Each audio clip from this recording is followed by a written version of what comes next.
What is up, guys? I hope you're well. My name is Mark, and today we're covering r/Tales from Tech Support. If you're new here, why not click that subscribe, that like, and maybe that notification bell if you enjoy the content, of course. And as always, just to mention, if you are subscribed, click that bell and tick always, because by default, YouTube always sets it to they pick and choose when they want to send you my videos. And with that being said, let's get started.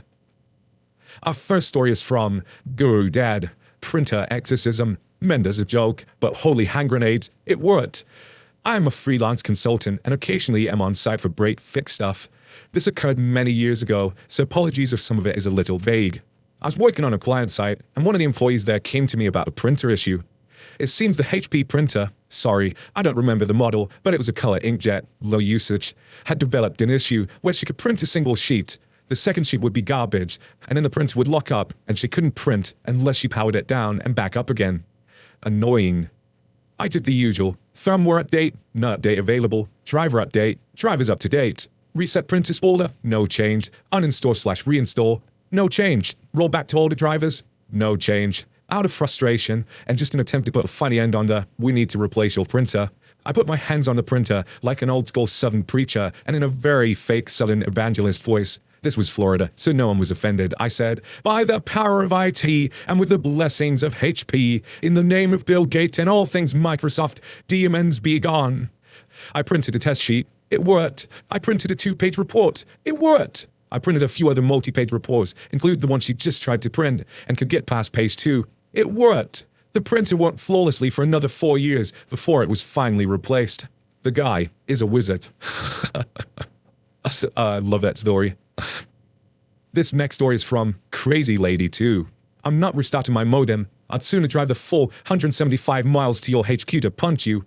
So, among the literally thousands of calls I've had in my 4 years in tech support for an ISP, this guy really took the cake. It was the apotheosis of all those calls. It was the most infuriating yet, in hindsight, hilarious call I've ever had in my life. He came in on a fairly quiet Saturday morning, and the conversation started quite normally. I said, "Good morning, this is Nain from ISP. How may I help you?" The customer said, "Yes, hello, this is his name. I just woke up to my wife and kids complaining there's no internet and the television isn't working either." "Oof, that's quite inconvenient. I'm gonna have to check where the issue might be and try to fix it." "Thank you." He gave me his postal code and house number. I confirmed his details and ran a scan on his address. There was absolutely no signal, so I needed to do basic troubleshoot with him first. I said, "Do you know where your modem is, sir?" "Yes, it's next to my front door." "Good, could you please tell me which lights are on, or blinking on it?" "There are a couple of lights on, not many as usual though." "Is the on light on?" "No." "Okay, your modem is not receiving any signal then. I'm gonna have to test if the problem is the modem or the signal towards your house. For that, I need you to turn your modem off for about 30 seconds. Could you do that, please?" The customer says, no." I say, "I'm sorry? That sort of thing is your job. I'm not touching that modem. You need to pull out the power cable, wait 30 seconds and plug it back in. Like I said, that is your job. Send someone over to fix it." I was not sure if it was joking or not. I was just baffled at the hard turn this conversation just taken. I said, "Sir, there was a basic troubleshoot we need to run with all our customers that sells like 90% of all." And he cuts me off. "I don't care. I'm not getting paid for this, so I'm not doing your job. Now send someone over." I said, "I can't very well send our technicians over just to restart your modem, sir." "You can, and you will compensate me for the time I haven't received any of your services." To which I respond, "I don't care much for your tone, sir. Either you cooperate with our standard troubleshoot, or I cannot help you." The customer then says, "You got a pretty big mouth there, missy. What's your name? I'll issue a complaint against you." "My name is OP, sir." "OP what?" "Just OP, sir." "Scared to give me your last name, "No, just not obligated to give it to you. You've been very rude to me, so I won't give it to you." "Oh, you think you're so high and mighty because you're on the phone. I know where your HQ is. I'm driving over there right now, and you better make sure to have your eyes open when you come out." And he says my first name in a mocking tone. I snickered at the thought. He lived about 280 kilometers, 170 miles from my HQ. Plus, he only had my first name, and he had, of course, no idea what I looked like. I said, "If you'd rather take 3 hours to get here, and then another 3 to get back home, rather than take 30 seconds to restart your modem, you're welcome to do so. I'm now terminating the call and issuing the threat warning. Have a lovely day." I hung up before he could respond and reported the threat of violence to my manager. He made note of it and put it for our second line to pick this further up. I wish I could say the story ended here. But unfortunately, it continued as I resumed taking calls. Not 5 minutes after I got back to work, I got him on the phone again. Good morning, this is OP from... Ha, there you are. You think you could just hang up on me? I'm taking this to court. I'm canceling our services as of right now. I say, I've issued your violent threat, which are recorded, by the way, to our second line, sir. I'll add you wish to terminate your contract. They'll call you back within 2 hours. Goodbye. I hung up, and he thankfully didn't try to reach me again after that. I did learn afterwards he had, in fact, taken this case to court and lost. His services were cancelled 5 months before the end date of the contract, and he had to pay up the remaining 5 months. I think it was worth it to him. I did not press charges for the threat, since I never took it seriously. I mean, I literally laughed it off. Thinking back, it still makes me snicker. I'm imagining him driving for 3 hours, arriving at our HQ, asking all the women who left the building their names in the hopes that he could do God knows what to one of them. Then driving back home for 3 hours, not to mention having to stop for gas, which cost a lot here, and still have his wife and children complain they have no internet or television. Idiot. How can someone get so wound up on the phone? I mean, call centers sometimes can be frustrating. You gotta admit that, some of them are just not very helpful when you just go around in circles, but to issue threats to say that you're gonna turn up on the door. Our next story is from Puke Forest. Maximizing Windows for users is now IT's responsibility. Jumping straight into the story, there are less users on the site than usual due to the eve of a major holiday, so I was able to escape to a dark corner and type this up. Multiple help desk emails over 3 or so weeks about a user unable to format their document. Keep asking for screenshots or more detail. Of course, none are ever supplied. Finally, user's manager gets in the loop, stating it was unacceptable that we as IT professionals didn't show this user how to format documents, etc. Notwithstanding that teaching users basic computer skills should not be in IT scope, I finally suss out user's office location. I've never visited this user before, and strangely, their location is one I had scarce been to.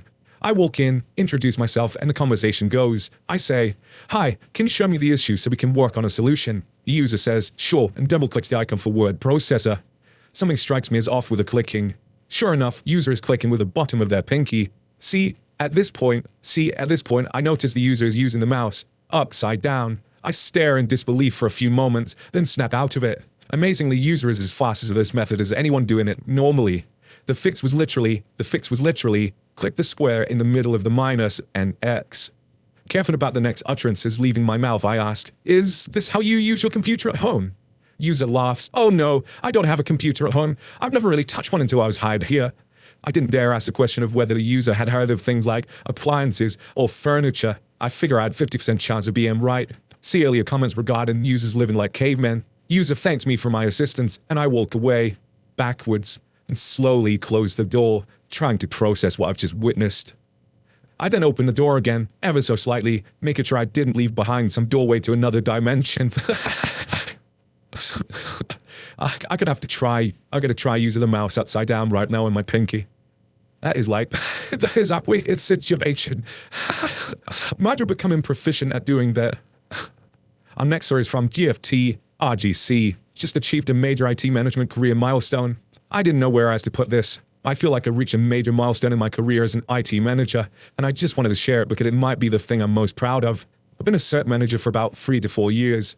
It was an unexpected promotion when it happened, and I definitely didn't feel like I was ready. I wanted to channel the better managers I've had in my career and focus on developing my team. I wanted to invest in them the way my mentors had invested in me. I hired a junior analyst a couple of years back. He was green, inexperienced, and quite frankly, a total pain in my ass. I had to teach him the basics of everything. I had to hold his hand, teach him not only how to be an analyst, but how to be a professional. I'm not going to pretend there are times I hated him and I wanted to fire him. But slowly, I noticed him starting to turn a corner. Before I knew it, he was one of my better guys. I was proud, watched him as he blossomed not into just a solid analyst, but a great one.